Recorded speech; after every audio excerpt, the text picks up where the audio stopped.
Candles. Who doesn't love walking through a department store with your friends and being like, ooh, smell this one?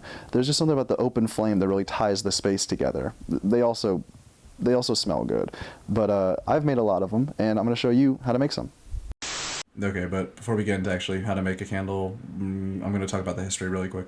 Listen, folks, candle lobbyist and historical reconstructionist might have pulled the wool over your eyes, but I know the truth, alright? Long before they were exclusively sold by moms at craft fairs, candles were originally made by everyone, because everyone needed them. They weren't just quirky interior decorations. Before they were used to make rooms smell good, candles were initially made for the purpose of providing light, because people like seeing things. The earliest known light source for humans was this thing called the sun, but sadly it only worked during the day and on the surface of the earth. For those who wanted to see things that the sun wasn't on, they just burned stuff usually. Ancient people from the Paleolithic age discovered that you could use animal fats as a fuel source for a lit wick. In La Motte Cave in modern-day France, there were traces of bear fat found to be fueling maybe the world's oldest known candle. Let me be clear though, early candles smelled horrible, and they made smoke due to being fueled by unrendered animal fat.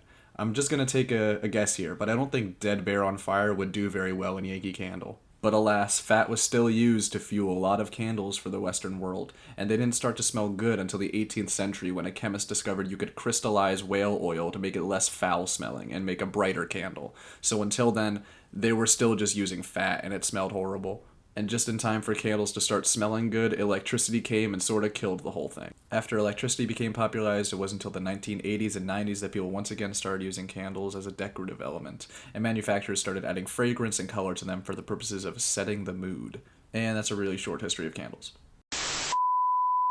Alright, really quickly. Candles are made up of two parts. You got the wick and the wax. The wick is something flammable that can hold its shape and absorb wax, and these days it's usually braided cotton.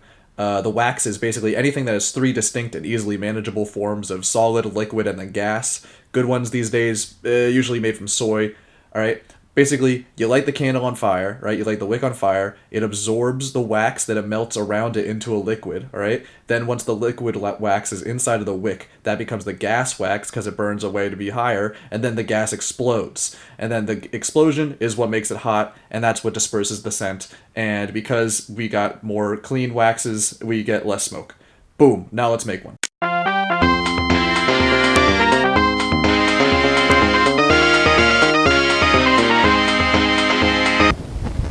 Alright, so the first step in preparing a candle is going to be securing your wick inside of your candle container. So for this, you can use a piece of double-sided tape or one of these wick holders. These are much more professional looking, and you know, they're very easy. They leave no footprint, and boom, you just smack it in there, and now it's stuck. Now that one's good. But if you want to do it, you can rip a piece of tape, loop it over, and then put that on the underside of a wick, and then slap it in. So I'm gonna get all four of these guys done. Boom, the wicks have been done. Now our next step is to heat up the wax. So you might be wondering what this thing is. It's basically a pancake griddle with a pot of boiling water on it. And we're gonna put the wax inside of a separate container, which, you know, we will not eat from, inside of this container, which I use to cook like ramen every week or day, I don't know. So we just put this guy in here, and now we can allow the wax to heat itself up. And then once it gets to 180 degrees, which we will check regularly with this little meat thermometer that's been repurposed to use for candles, we will be able to, you know, pour that stuff into a separate container, and then we'll mix that with fragrance and dye, and then we'll put that into our candles. Welcome back. So we have now a pot of like burning wax, and it's about 180 degrees, so we're good to pour it. So I have another similar container that we can put wax into, and what we're going to do is we're going to put in the wax inside of it, measuring how many milliliters of wax are in it total, and then we're going to aim for 3% to 10%. I'm going to try and hit 5% of that total body weight, you know what I'm talking about, in fragrance. And the fragrance we're going to be using is called Flower Garden from Save On Scents, which is a really cool website. Like every scent you can imagine. They've got burning bodies and they've got bacon. Like, they've got it all.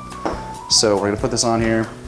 If you don't know how to use a scale, there's probably a different tutorial for that. But now, yeah, let's pour some wax in here. And let's turn off this thing because it's so hot, and I don't know why I decided to wear layers. So yeah.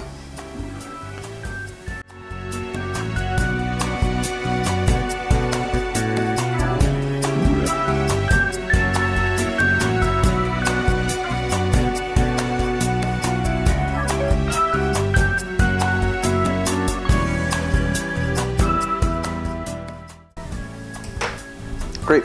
And now we have 2 containers to put in, and hopefully this doesn't burn me. It doesn't. I'm gonna pour this guy in. It really doesn't matter if you end up getting it on the edges. It's just gonna be silly. And there we go. That looks like a good amount. Put some more on this guy. Great. Now we've got that looks like pickle juice. You know, maybe I was going for it. But yeah, now you can put something that has to hold the wick in an upright position. For the pickle, we have this thing that, you know, is a fancy stainless steel holder. Just gonna slot it through one of the slots and hope, and that one looks perfect. And then for people that don't have that, because that's a little ridiculous for you to have unless you're making a lot of them, you're gonna measure out a really big piece of tape like this.